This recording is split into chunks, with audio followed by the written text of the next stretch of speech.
Bonjour Carole, Bonjour, comment ça va? ça va très bien. Super.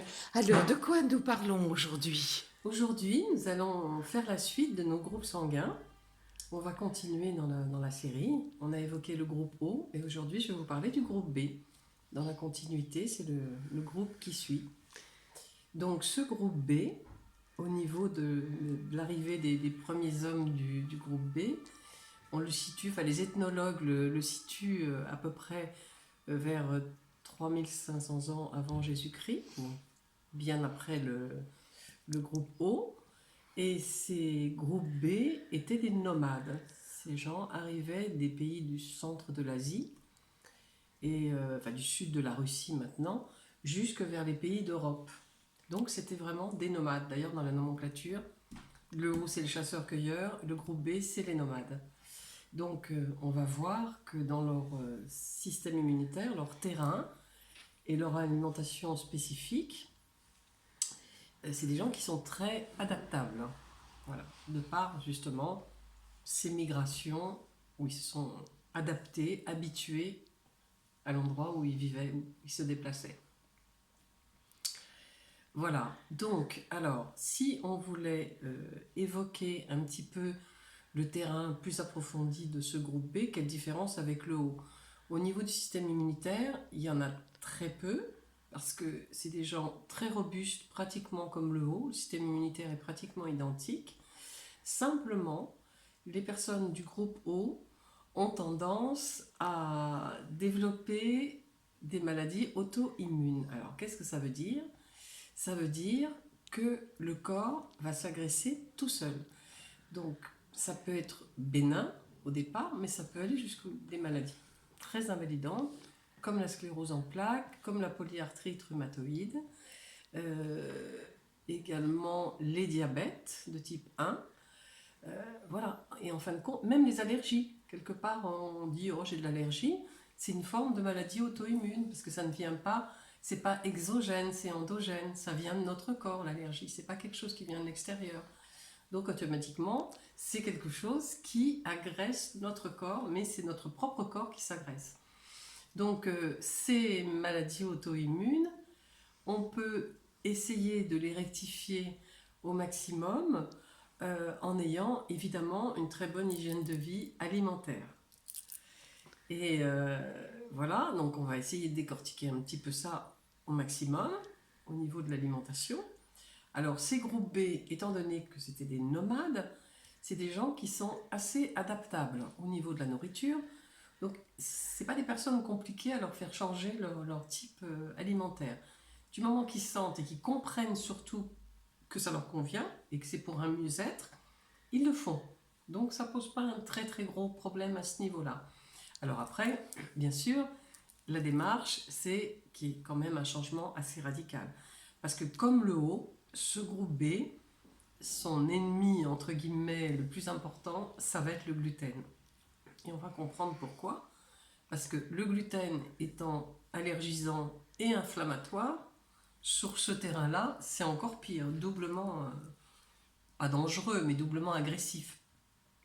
Donc le gluten, on va le trouver dans le blé, dans le seigle, dans l'avoine et tous les dérivés, évidemment. Gâteau, pain, biscottes, enfin, tout ce qui s'ensuit, les pâtes. Donc quelqu'un du groupe B qui va avoir une alimentation très orientée vers des produits à base de gluten et qui va avoir peu d'aliments crus, de légumes, de fruits, de choses crues et cuites également, automatiquement, ça va commencer par des petites inflammations. On ne va pas se rendre compte. Petit rhumatisme, douleur articulaire.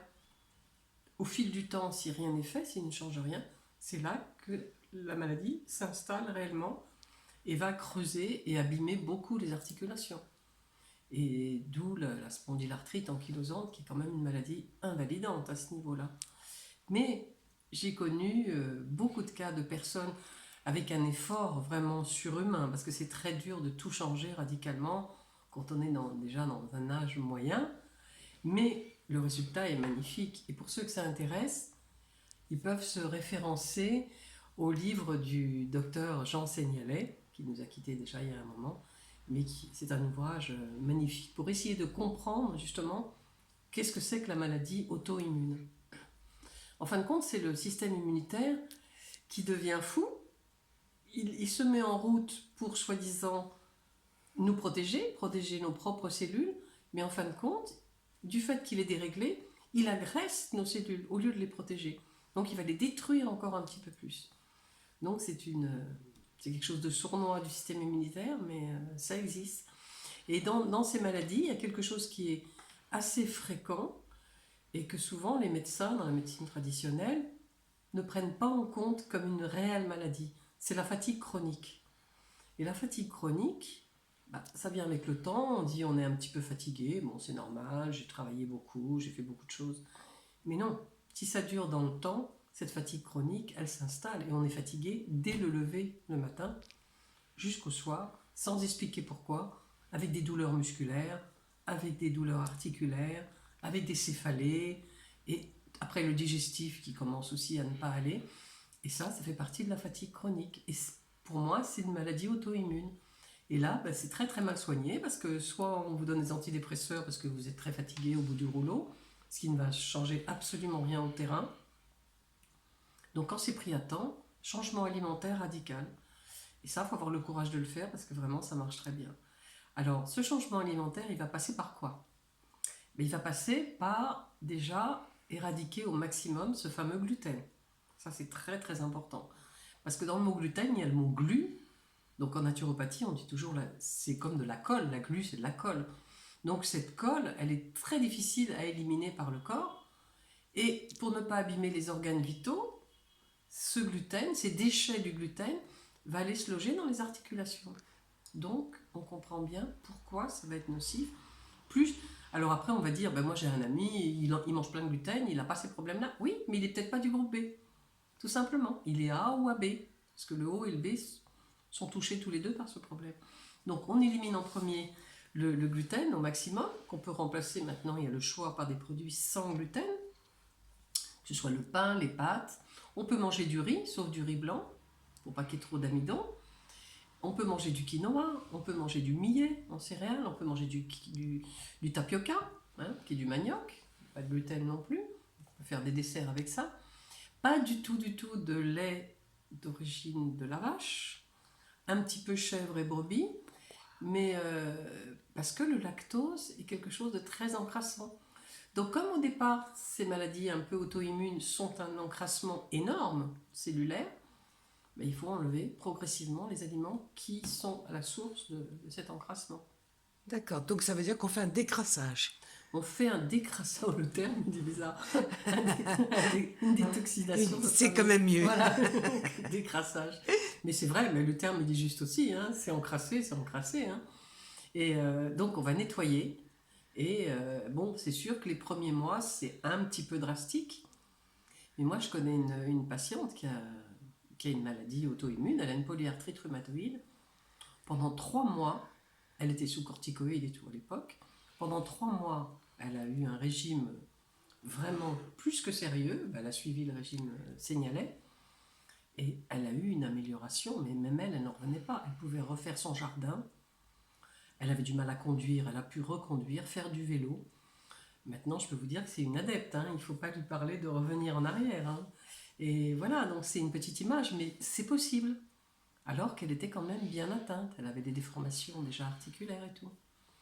Donc voilà, donc on enlève le gluten, on enlève les produits laitiers de vache, on peut garder un petit peu de chèvre et de brebis sous forme de fromage, mais pas tous les jours, encore moins 2 fois par jour, mais on va dire 3 fois par semaine, quelque chose à peu près comme ça. On va consommer des protéines. Le groupe B n'a aucun problème avec les protéines. Donc il peut même manger un petit peu de bœuf, même si c'est un peu inflammatoire, mais un petit peu de l'agneau, il peut manger du porc, il peut manger de la volaille. Alors pas trop de poulet, parce que le poulet, dans le sang du poulet, il y a des lectines, et la lectine est inflammatoire pour les B. Uniquement les B, c'est le seul groupe qui a un petit peu... Alors c'est pas qu'on ne peut pas en manger du tout, mais il ne faut pas manger que du poulet. Ça pourrait donner des douleurs articulaires aussi. La dinde, du lapin pour ceux qui en mangent, des œufs bien sûr, aucun problème. Et surtout, accompagné de beaucoup de légumes crus et cuits. Donc cuisson le plus naturel possible, à la vapeur ou à l'étouffée ou au four. Donc là, c'est pas limité du tout en quantité. Protéines, légumes, crudités avant. Pas de sucré à la fin du repas, éventuellement une compote ou quelque chose comme ça, ou rien du tout, on s'arrête là. Si on prend 2 à 3 fois par semaine du fromage, il faut le compter dans la quantité de protéines. Par exemple, si on mange un peu d'agneau ou de veau, on va en prendre un petit peu moins si on sait qu'on va prendre du fromage. Il ne faut pas trop accumuler. Parce que qui dit trop de protéines, dit trop de déchets également, hein. Ça acidifie le terrain, les protéines animales. Donc voilà. Boire beaucoup d'eau, évidemment. On peut boire un petit peu de vin pour ceux qui le désirent. Plutôt vin rouge. Éviter le blanc, le rosé et le champagne, parce que c'est des boissons qui sont très acidifiantes. Et comme on a vu que c'était un problème d'acidité du terrain, donc plutôt le vin rouge. Beaucoup d'eau, 1,5 litre, 2 litres par jour, hein. Et sinon, au niveau des légumineuses, très doucement pour les groupes B, parce qu'il y a beaucoup de purine dans les légumineuses. Alors on peut prendre un petit peu de lentilles, de petits pois, de choses comme ça, mais doucement sur les légumineuses qui ont des grosses peaux, comme les pois chiches, les haricots rouges, les haricots blancs, les cocos de Paimpol, enfin toute cette famille de légumineuses. C'est excellent parce que c'est des protéines végétales, mais chez le groupe B, ça va faire beaucoup de déchets. Donc un petit peu, mais pas trop. On va rentrer dans la période d'hiver, on en mange bien sûr un peu plus, mais il faut limiter un petit peu. Protéines, légumes, c'est parfait. Donc ça, c'est pour l'essentiel de la nourriture du groupe B. Et les fruits? Et les fruits, on peut en prendre un petit peu, mais bien en dehors des repas. Donc les fruits au petit déjeuner, c'est très bien. Faire un repas de fruits le matin, avec éventuellement quelques amandes ou quelques noix, mais surtout pas de fruits en fin de repas. Surtout pas. Tout seul à 4 heures, éventuellement une pomme ou une poire, ce qu'on a envie. Mais le fruit, il faut le savoir que le fruit, Dieu sait si je suis pour les crudités et les fruits, c'est quand même un peu acidifiant. Donc dans les fruits, il faut aussi bien faire son choix. D'éviter les oranges, les pamplemousses, ces choses comme ça, à part le citron, les autres sont quand même un petit peu acidifiants. Les agrumes, pommes, pois, raisins, il y en a encore un petit peu. Une mangue, des litchis, un kiwi jaune, pas les verts mais les jaunes, ils sont plus doux, donc ça laisse quand même un petit peu de fruits. Mais il ne faut pas, par exemple le B, je ne conseillerais jamais de faire une monodiète qu'avec des fruits. S'il y a déjà un problème de maladie auto-immune, on le ferait en compote, mais plutôt avec des légumes que des fruits. Justement, Carole, j'imagine que vous adaptez dans le cadre de vos rendez-vous la partie alimentaire à chaque cas des personnes qui vous rencontrent. Tout à fait, tout à fait. C'est pour ça qu'on dit un bilan alimentaire qui est personnalisé et en fonction du terrain et en fonction du groupe sanguin. Parce que des B, il peut y avoir plein de terrains de B. Tous les B ne sont pas identiques, tous les O ne sont pas identiques et les autres groupes sanguins aussi. Donc il faut l'adapter à ça. Il y a des personnes du groupe B qui peuvent être presque sous-nutries, être très très maigres, très frileux. Donc on ne va pas travailler ce terrain comme un groupe B qui va être plus yang. Voilà. Donc sans être en surpoids non plus, mais pas le même terrain. Donc ça c'est très important. C'est un petit peu la grande différence avec un nutritionniste ou une diététicienne qui va adapter quelque chose d'aliment un petit peu pour tout le monde. Alors que là, c'est vraiment très très individualisé. Et c'est ça l'important, la clé quand même, c'est ça.